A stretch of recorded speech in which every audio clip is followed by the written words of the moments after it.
Sorry.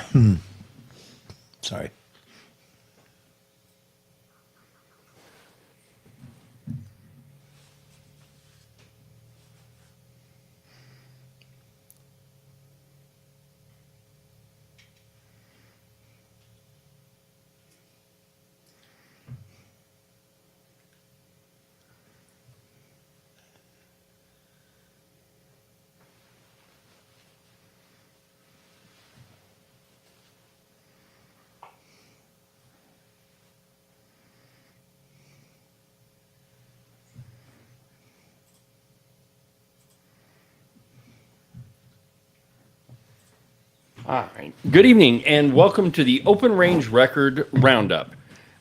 This is our third show. It's Wednesday evening, day 3 of the Wyoming 2026 budget session. And we're joined tonight by former Representative Mark Jennings from Sheridan. And surprise, but if you come near the studio, you probably get dragged into things that you weren't expecting. And so we're also joined by Sheridan County Commissioner Mike Arzy. Mike, it's been a really long time since you've been on the show. So Yeah. why don't you tell our audience a little bit about yourself? Well, on my second year as county commissioner, looking forward to it. It's, I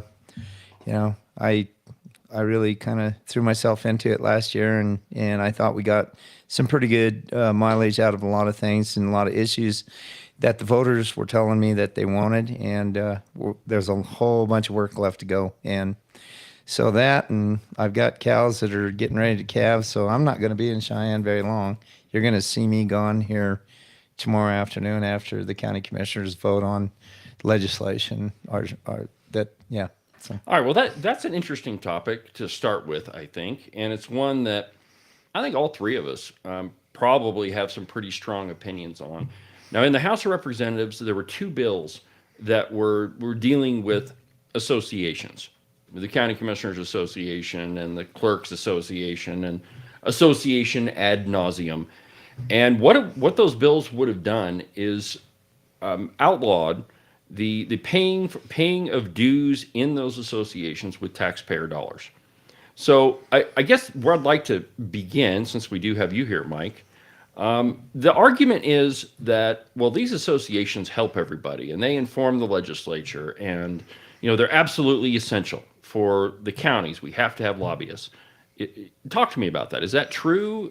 What's your impression? From my standpoint, I think that the information that we get from Wyoming County Commissioners Association, I already have a website into the Wyoming State Legislature, and I can view the bills anytime I need to. I don't need the Wyoming County Commissioners Association sending me an email every day saying these are the bills and this is what we need to do, things like that. So no, that in that standpoint, no, I don't think that they really have that much of a role as far as I'm concerned personally. The stuff that they probably could step up and do things on, like I asked for a bunch of background information and some survey work done throughout the counties on a piece of legislation that I've got finally to this legislature through my legislator from Sheridan. And I didn't get the information. I basically ended up going my own route to get it. And so those are the places that I think the WCCA could get a lot stronger and do things for us, but not with, as far as lobbying is concerned and stuff like that, or sending us the bills. I've already got that information and I look at it every morning anyway. So Right. yeah. So it's really nothing you couldn't do yourself. Right. So Mark, has this argument been going on for a long time? I mean, you've been in the legislature, or you were in the legislature for 10 years. So Yeah. what do you think the legislators, individual legislators' opinion of this is? I think that amongst the conservative, it's actually gaining traction that we ought to take this up and we ought to actually address it. In the last probably 3 to 4 years, it has actually picked up considerably more traction with the people, and I think the public deserves to know. Listen, they're taking your taxpayer dollars to get an outside organization to lobby for more taxpayer dollars. And that's what it comes down to. And I think it is gaining traction. It didn't make it through. It's very disappointing to me that it didn't at least have a good hearing. It is a budget session, but this is something that affects the people of Wyoming. It's their money. Well, now, a lot of the arguments that were made on the floor were, well, these associations represent the citizens. And they tried to paint it as, that lobbyists are a voice in Cheyenne for the everyday citizen like you and me. I mean, you sat in lots and lots of committees. Is that what they do? Do they represent people? It's my I experience. mean, citizens. Sadly, I mean, people are out working and they're providing a living for their families and for themselves. And sadly, these organizations come and what they're really doing is they're trying to protect their own bottom line, and they're really lobbying for the county commissioners or the city bureaucracies. And I'm not saying that there's no place for lobbying, for cities or counties. I have been distressed in my 10 years that when I started, you had a handful of lobbyists that actually they would come to you and they would tell you this is the upside if you make this decision this way, and this is the downside. In the last 6 or 8 years that I was in, all they're out for is getting more public money That's it. for their entity. It's very disappointing. If you listen to them from that standpoint, as a legislator, I want to hear the whole thing.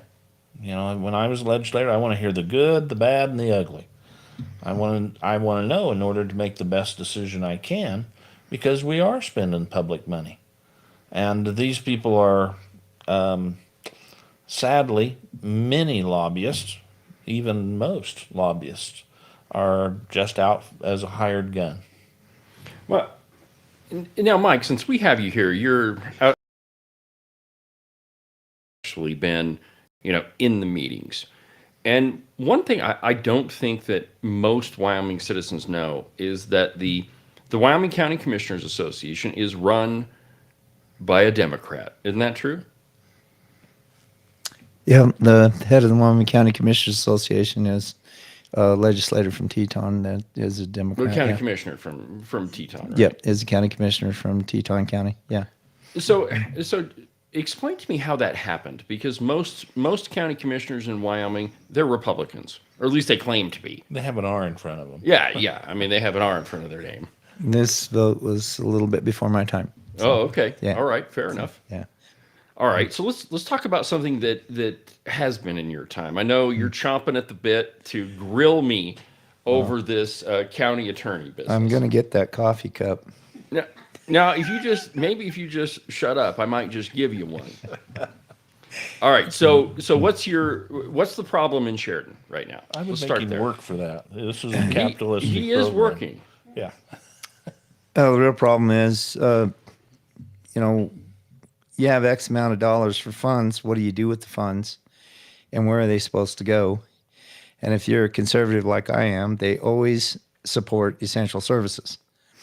And if there's a deficit in essential services, then it's your duty as a county commissioner to try to come up with some more funding for an essential service. And I'm talking about fire, roads, bridges, law enforcement, and Flower pots. Flower pots. not Oh, I'm sorry. Sorry. let's not go back there. off that. there. He doesn't want to talk about the flower pot. I hope you guys understand that I am one of the county commissioners that actually boycott that. I will not step my foot on it. But to tell you the truth, I just go around like the old days and up the stairs.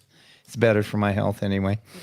But what's brought to my attention last year, most of the year, was the fact that our county attorney's office actually does about 95% state statute caseload, but the state's contribution to the county attorney's office is very, very minimal.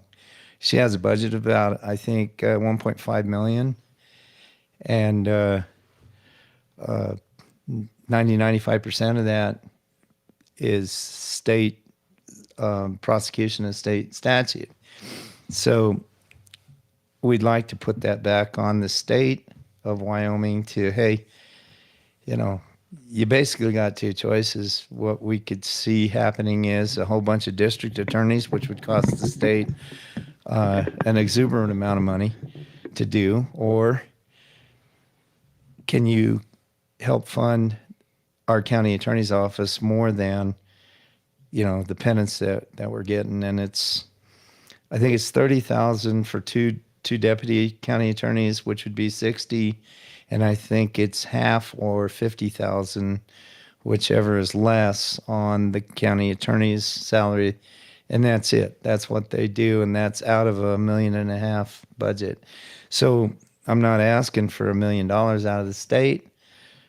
What I'm asking for is some sort of a fair appropriation. And the other part of it is that I'd really like to see it as a structured appropriation. And what I mean by that is I don't want the state legislature to just give the money to the county and say, here you go, this is for the county commissioner, because who knows if that's where it's going to go. It won't go there. So, yeah, my point is that I think it needs to have some earmarks on it. Yeah, your caseload is such and such as through the judicial records, so you need to hire two more attorneys, and this money is going towards the hiring of two more attorneys or secretary or office. You see what I'm getting at there?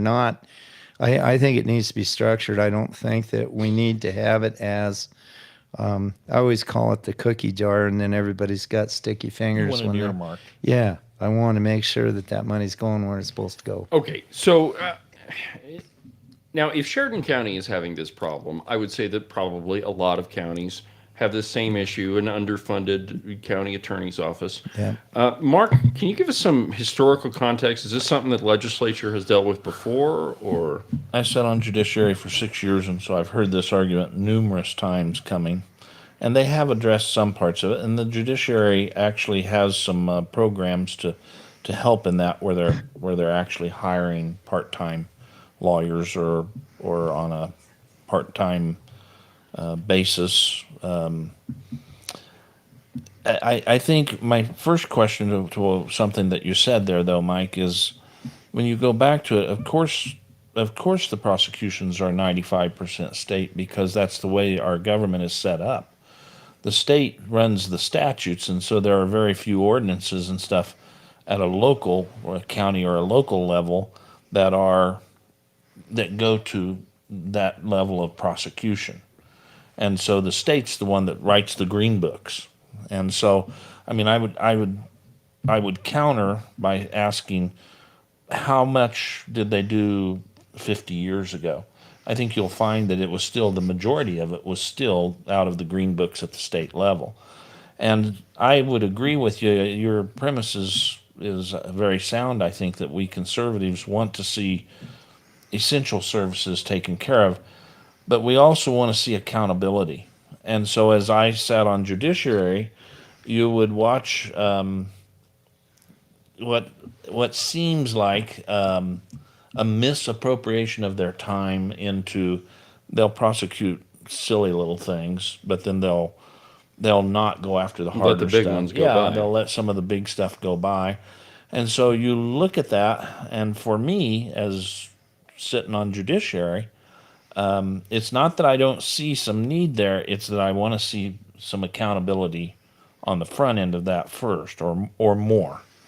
And so I was typically a no on this type of thing, because in 10 years I would watch efficiencies happen, including in the county attorney's offices, and never ever saw a single efficiency returned to the people.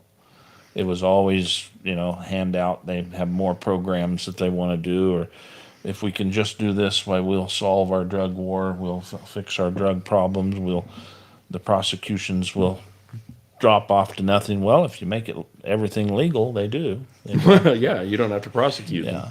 And so I think there's that aspect of it also, is that it's a long-term problem. Well, and I don't think this is an issue that you're really going to solve with any one policy. Let me tell you my objection to it. So, watching the county budgets, across the state, and I'm not, admittedly, I'm not that familiar with the Sheridan County budget. You are, I'm not. But across the state, county budgets have ballooned. I mean, the amount of reserves that they Yep. have gone way up. And okay, so prices have gone up as well. That's true. But the budgets of most counties have gone through the roof. Now, if you ask me, I mean, being a conservative, all three of us are, probably one of the first things you need to fund in your town is law enforcement. Or, Exactly. Yeah. prosecute crime. We're all law and order Yep. type guys. And so I would think that, in the order of business in the county, all right, have we funded the county attorney? Yep, check. Okay, let's move on to some of these other things. And I had another legislator tell me that when one of your colleagues came before they had a little legislative panel in Sheridan, and one of your colleagues came before the legislators, and he said told them the same problem that you're talking about tonight, and our legislator pal, it was Agent 29. If Oh, you're yeah. wondering, he says, "Well, how many attorneys' offices could you have funded with that flower pot?" Exactly. How about all the money you gave away to nonprofits? Could you have funded the county attorney's office there? And so my objection to your plan is without a structural change, without some sort of statutory change that makes sure the county attorney's office is funded, you're still going to have the same problem. So here's my idea. Tell me if you like this one.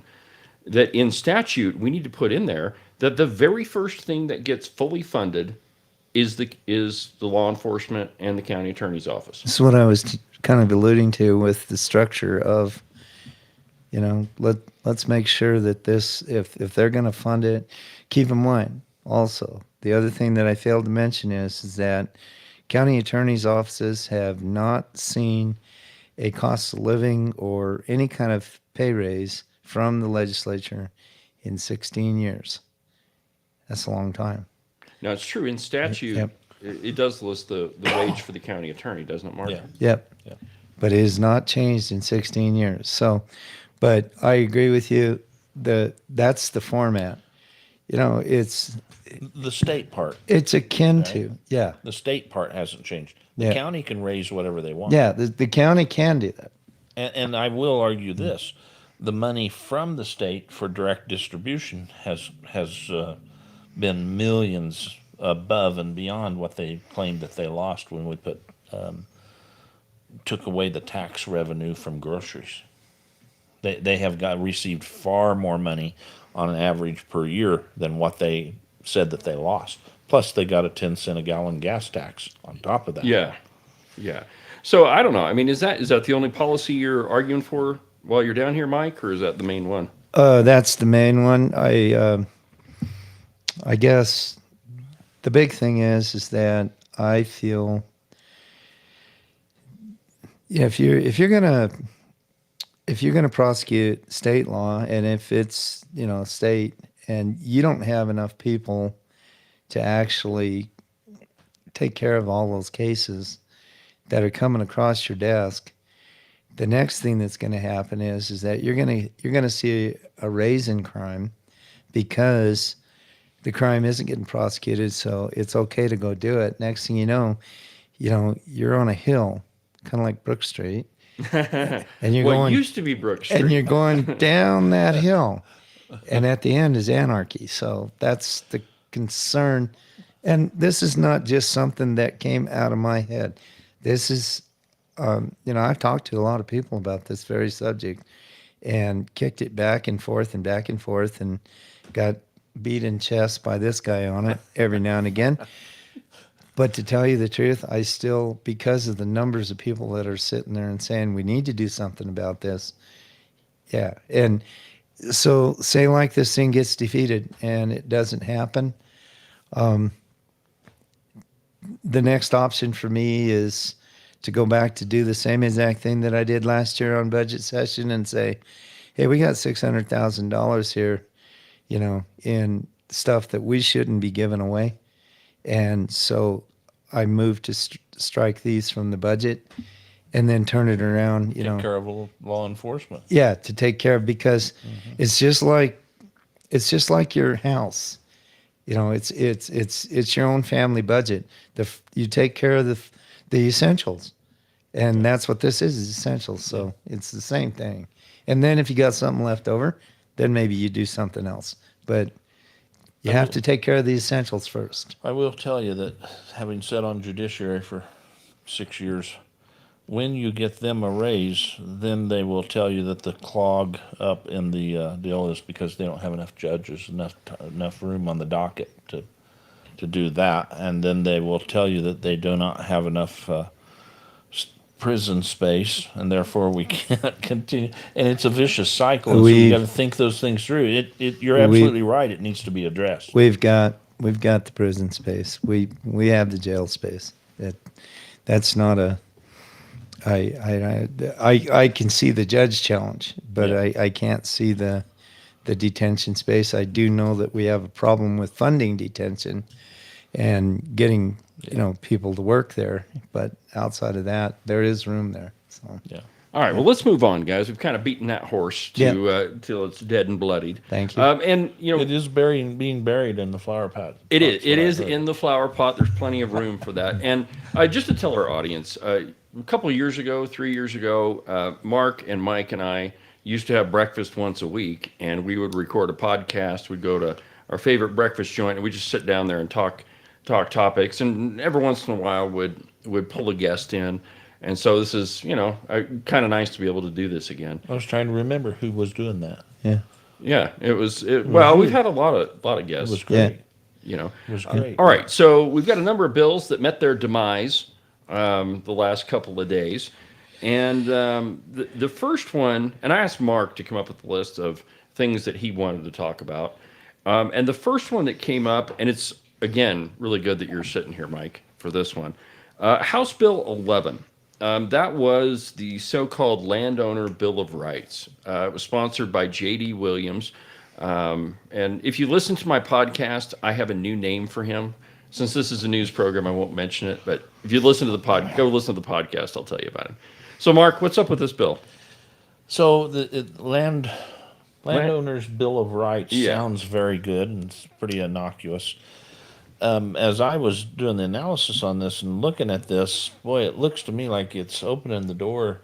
At the bottom of this, it almost gives a third party the opportunity to initiate questions of eminent domain.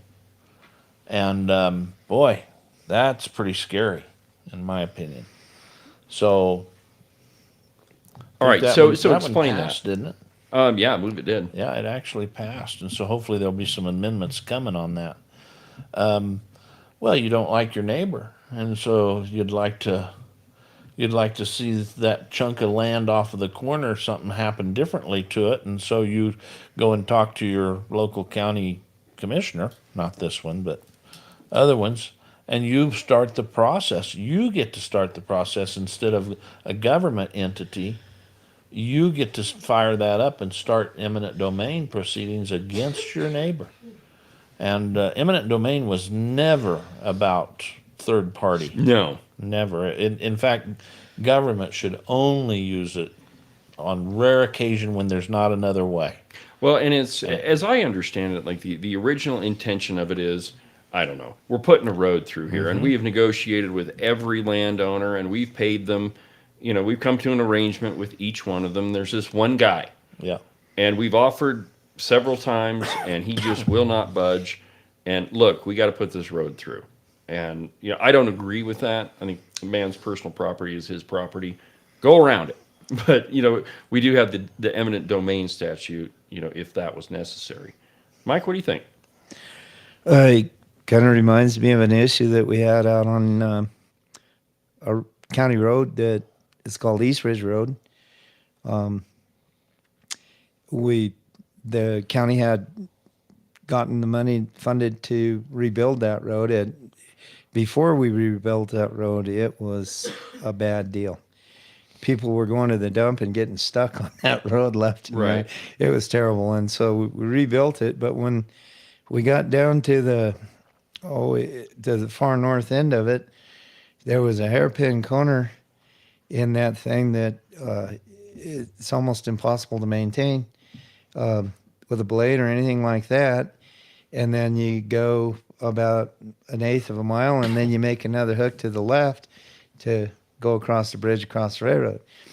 Well, the county had actually had made those people a pretty good offer at the time, and they said no. Well, the offer was, we're going to give you the old county road area, and we're going to pay you $50,000 on top of that to just take them two corners out. And they said, no, we want $500,000 for it. Oh, wow. And so you run into those situations. Yeah. And so what we did with that is we just built the road around it, just like you said, and kept it that way. And now, because of new ownership of the land, we were able to purchase right away to take the road through there, and that's going to happen.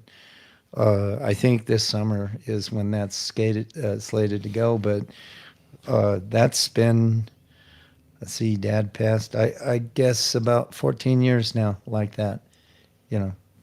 But it was a hitch, but we went around it. We weren't. Well, and a lot of times when you're driving around county roads and you see one that does something weird, you know, maybe it's a sharp hairpin turn, or, you know, it's just there's no reason for a road to do that. A lot of times that's what's happened. Yeah. They Exactly. couldn't negotiate Yeah. with the landowner. Yeah.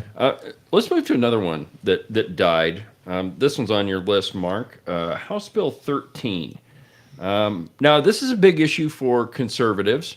Not so much if you're a liberal, COVID believing type of person.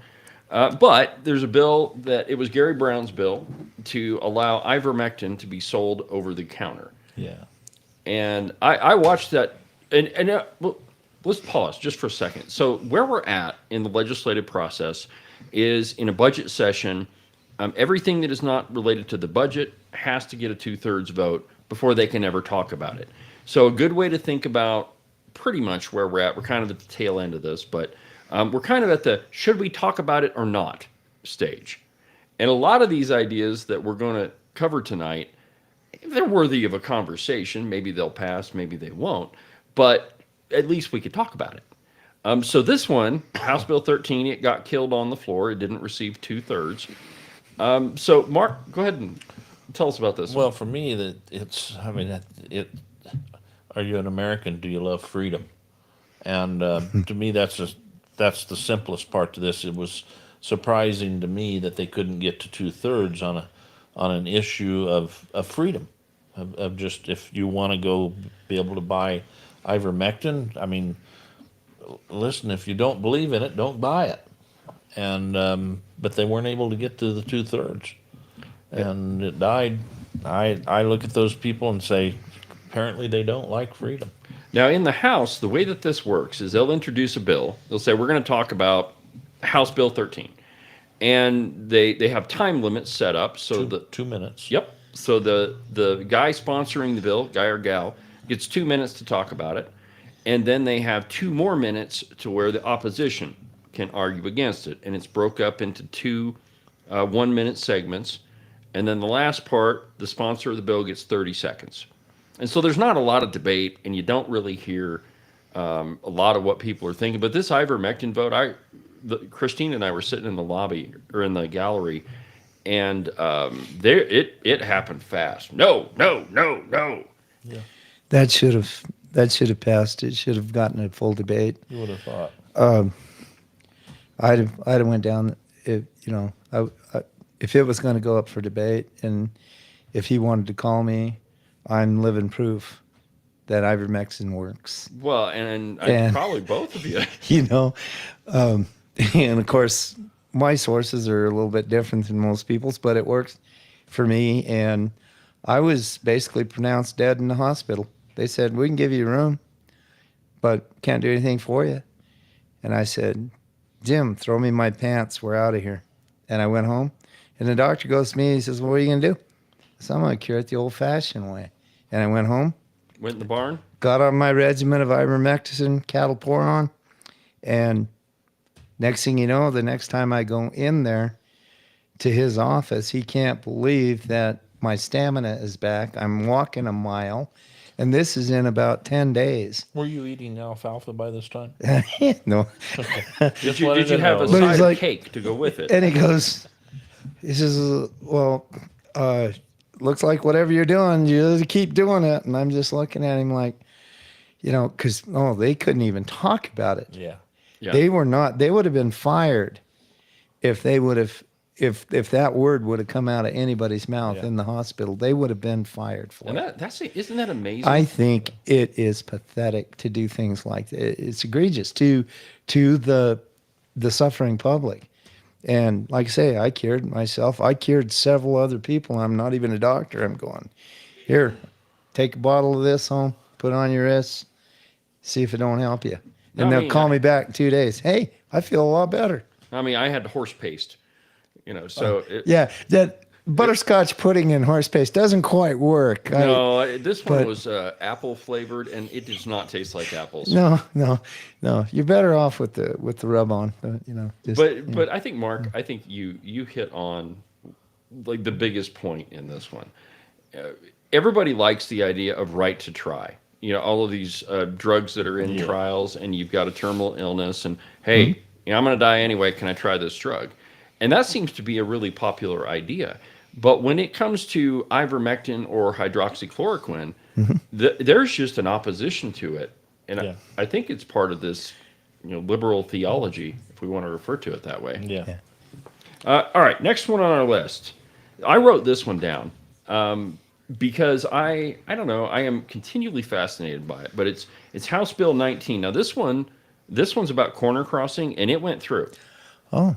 Okay, now it's sponsored by Democrat Carly Provenza, and this is her thing. Like, if there's anything a conservative can talk to a Democrat about, or Carly anyway, or Representative Provenza, it's corner crossing. Now, this is, Mark, you and I have talked about this a lot, but Wyoming has a really big problem with what they refer to as the checkerboard. And Mark, I'll let you take off on this one and just kind of give us where we're at with it. Since I didn't have that one written down, did it pass? Yes, it did. Yeah. Well, it didn't pass. It passed introduction. So it'll be debated. It'll be interesting to listen to that one because it is a long running issue, and it's an issue that our state has helped create. We have not had clear laws about selling property with easements and things of that nature that we've done checkerboarding. You'll have private land on one side and across from it public land, and you can't get to that public land because you'd have to cross the private land first. And so it'll be interesting to hear the debate on that. I have held to the position that we didn't get here overnight, and while we should have the conversation, we should make it to where you can't have property without an easement if it's public land.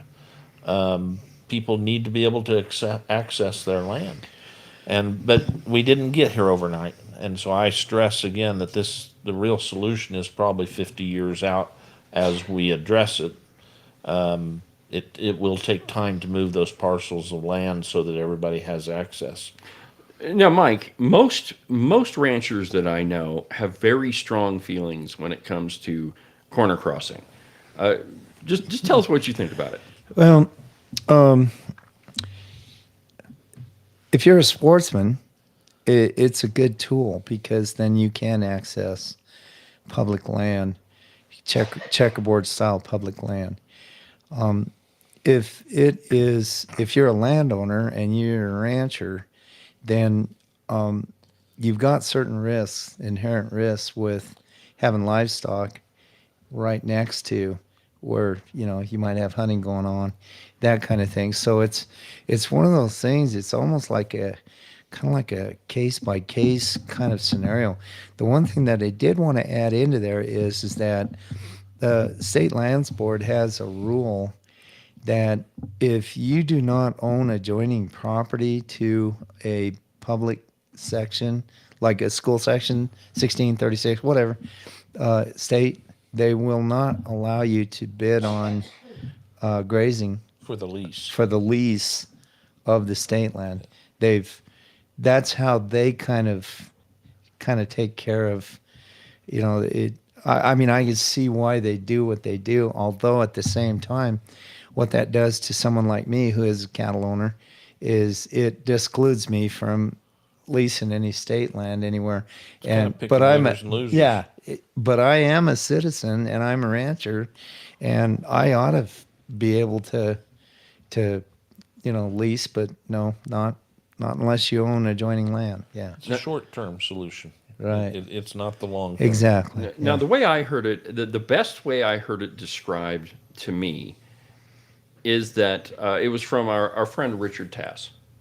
And, he's, at one time, he was a pretty significant landowner in Johnson County. And the way he described it is, look, you don't think that, a 4 foot square piece of property is that big a deal. And he said, but I can tell you it is, because it takes a lot to raise a cow. Yeah. And it takes a lot of acres to raise one cow. You know that, Mike. Yep. And the way he described it was that it starts with just jumping over a corner. And then that gets beaten down, and then it becomes a ladder. And then after a while, the ladder becomes a gate. A gate. And then the Two-track trail road. becomes a 2-track road, and then Yep. it becomes a 5-track road, Yep. and it's one of those things that metastasizes. Yep.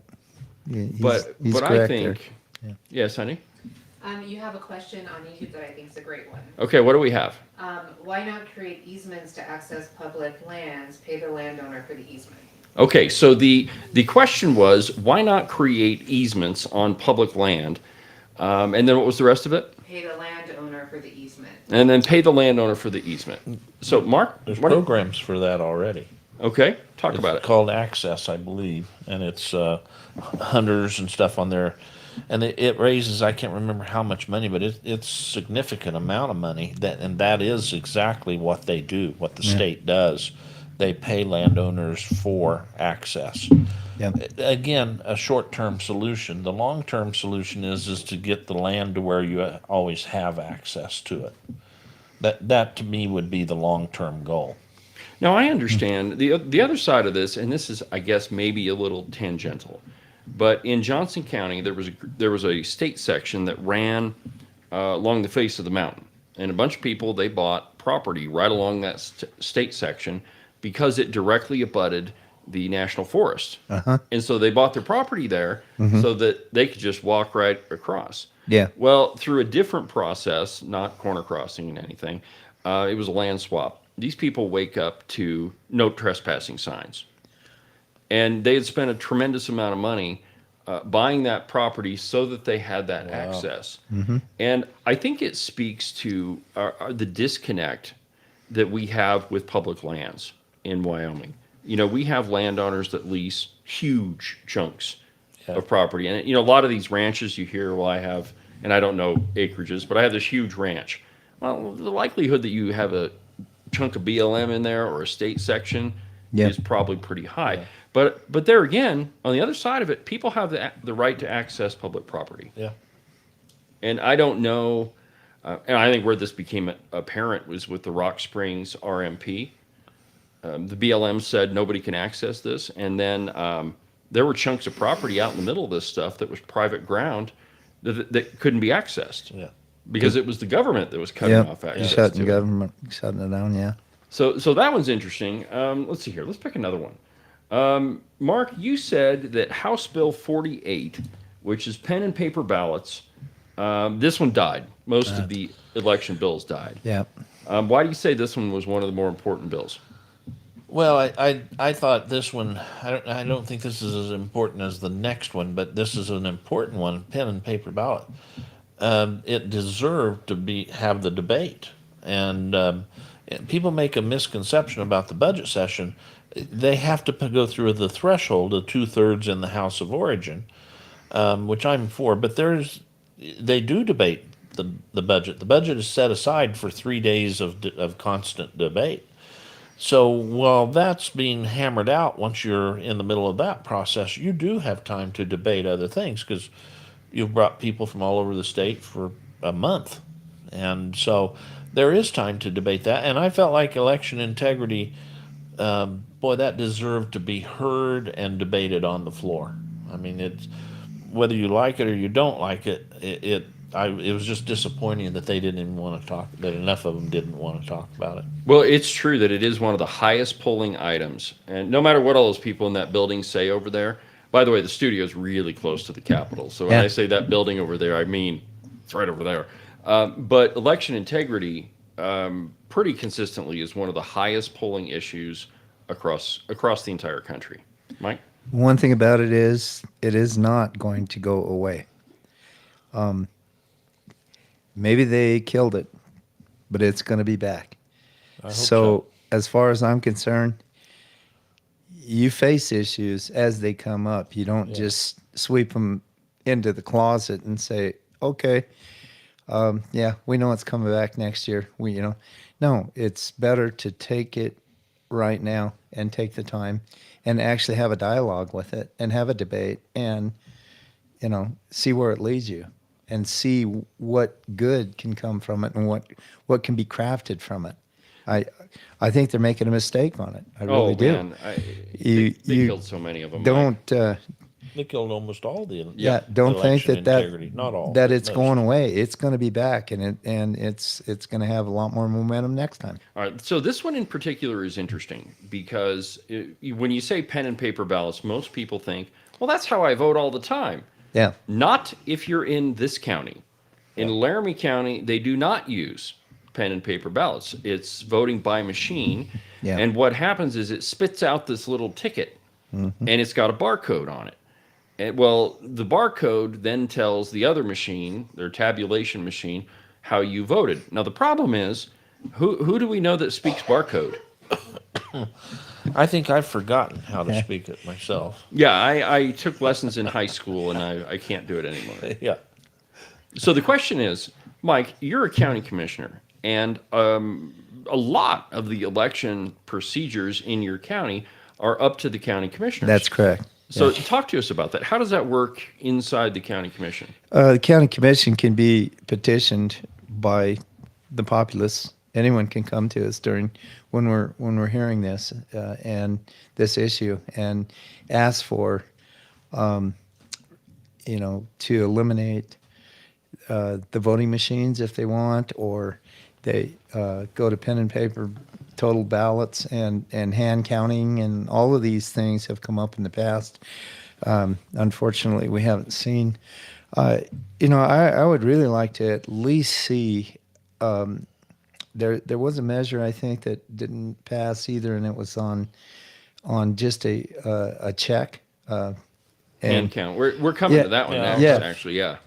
I would be really in favor of that if someone wanted to bring it up in front of the county commissioners, I would definitely hear it, and I would definitely be leaning towards it, because that's how you keep things clean. That's how you keep, to me, it's very important. It's one of the number one rights that we have. And, if people are afraid that this is not being handled properly, I don't want to be a member of them that they're pointing a finger at me and saying, you didn't, Right. Yeah. So I would be in favor of something like that if it came in front of the commission. If it ever gets through the House, we could talk about it. Voting is a fundamental thing to our representative republic. Yeah. And if you don't have confidence in that, you're in trouble. Yeah. So the next one, since we're on the whole election integrity deal, Okay. the next one is HB 51. That's not fair. And that one is random hand counts in the counties. And I think the way that this one worked is that each county would have to do a hand count at random after the election. Right. Mark, you say that this one is the most important bill. In my opinion, this was, if it wasn't the most important, it will be one of the most important bills. The random audit brings back confidence because the clerk doesn't know when it's coming, what precincts are going to be audited. It places the onus on them that they're going to be. I mean, they all tell us that they're honest, so they really should be very much in favor of this. But it helps the confidence more than anything. It helps confidence of the people that their election is, their votes count and they count properly. They're being counted properly. And so I was very disappointed to see this go down. I think that anybody that voted against this one moving forward has some real, How are you they going to should look? have some soul searching about transparency and honesty. How are you going to look at your constituents in the eye and defend that vote? Yeah. I could not do that, so there's no way that I would not be in favor of something like that. All right, so Mike, we had a little election snafu in Sheridan County. How did that work on the county commission? I mean, there was one whole precinct where something got screwed up and it took forever to get the results. And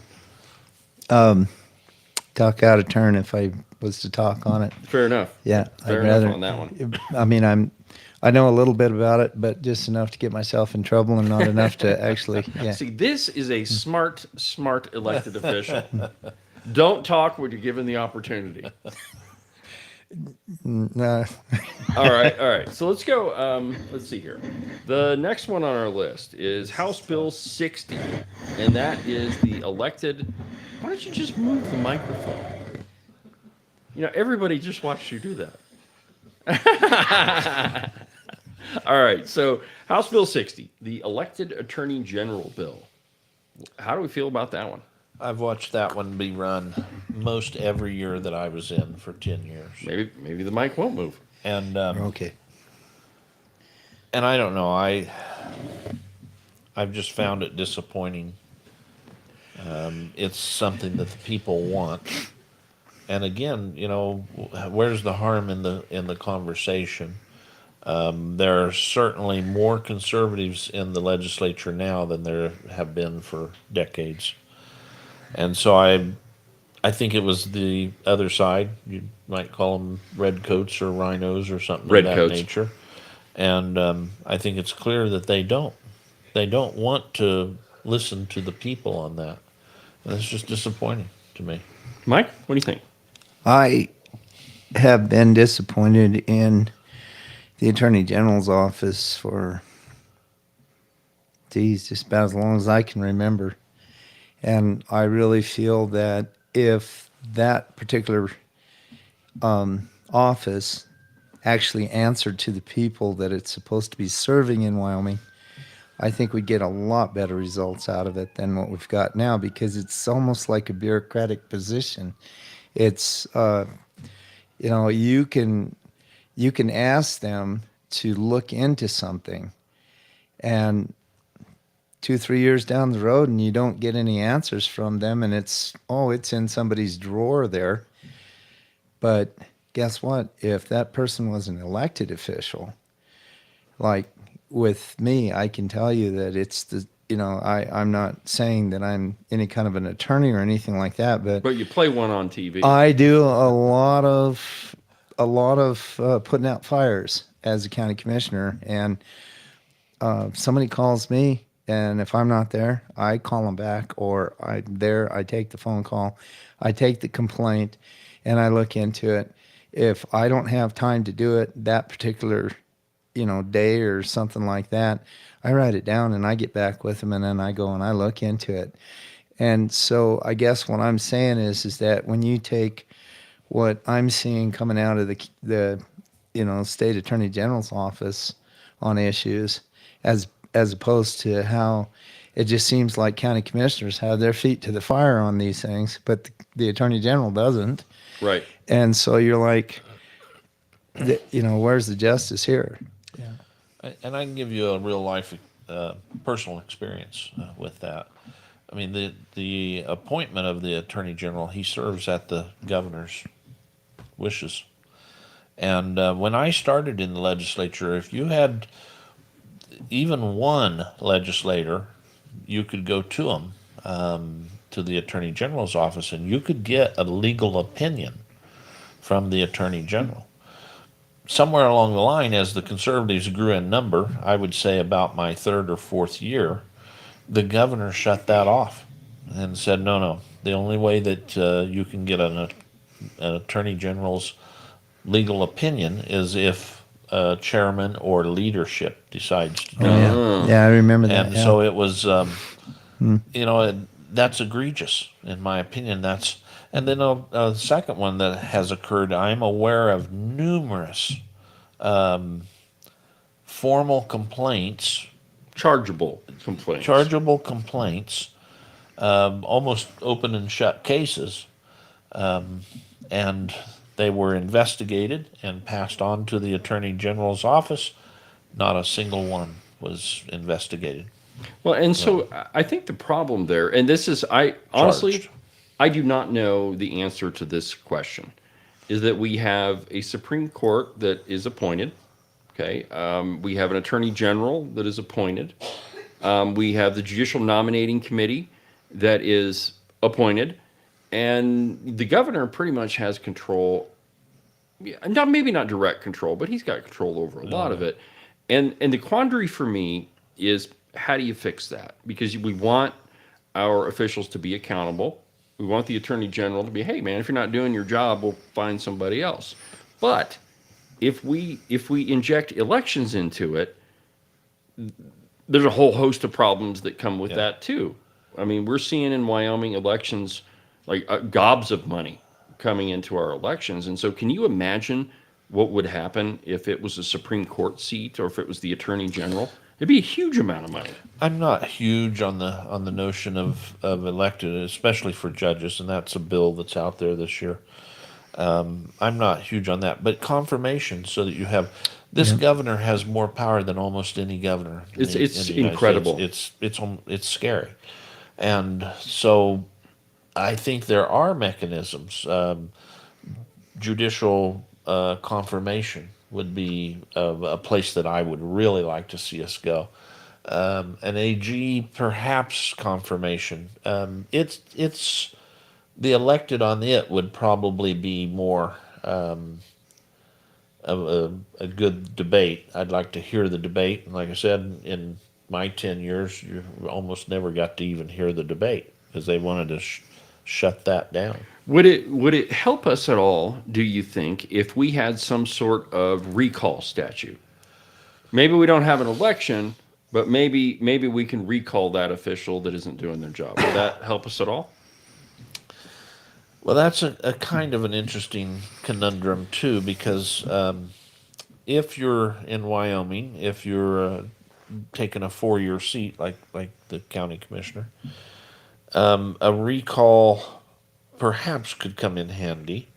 Although I've seen that in other states where it didn't work as good as you want. Yeah, there's other problems associated with that too. In the House of Representatives, you're running every 2 years. So a recall, the original terminology was that a term was 4 years, and a legislative for House of Representatives was considered a half term. And so the problem with any term that is 2 years, recall will force you to now, you're almost running all the time anyway, and recall could allow someone to do lawfare against you the whole time. And let's not forget, there is recall available. I mean, it's already available if there's malfeasance. I mean, there's a whole list of things that if they're doing, it can occur today. Again, it's not being used when it should, and it's not being prosecuted. It's a shame that we allow these things to just. Well, they just metastasize, and then you Yeah, come up with a problem right. you can't solve. It's I think like we still impeachment. have the district court on the ballot to retain. Yeah, there is Yeah, so- retainer elections. That's true. And so I guess something like retain or not to retain the attorney general, that would be an option to look at too. That's not a bad idea. Put them on the ballot every 2 years. as a retention. Yeah. That's how that You know, I mean, you So don't would you don't you vote make a judge in. You can vote a judge out. I guess. So would you put the AG on every 2 years because their appointment is only 4 years anyway? You know, I haven't really. I guess the subject hasn't come up when I've been feeding cows enough. That's when I do most of my heavy thinking. But yeah, you know, something like yeah, I would say every 2 years, something like that would probably be. If that way, if something egregious happened in that first You 2 years, but you have to remember that, you know, the first year, I don't know how the legal aspect works with someone getting appointed to attorney general, but there's got to be a huge learning curve in it to start with, and there's going to be some mistakes made. There has to be. It's the way things work. So I don't feel like holding a lot of mistakes being made against a person, but by the time that second year comes around, that person should have a pretty good grasp You would think. of what's going on, and yeah, then put that on the ballot and say, okay, do we retain the attorney general or not? Well, I think that's a pretty good place to end it. We'll see. We'll see if anybody picks up on your idea. Mike, thank you very much for joining the program, and we'll be back tomorrow with the Thursday edition of the Roundup. Thank you for watching, and thank you for all of the attention that you're giving the open range record. We've got a lot of great stories that are being published on there, so it's definitely journalism that you don't get anywhere else. In fact, I would argue that anywhere else you don't really get journalism. But anyway, thank you for watching. Thank you for reading the open range record. Thank you to my guests, and we'll see you tomorrow. thanks for having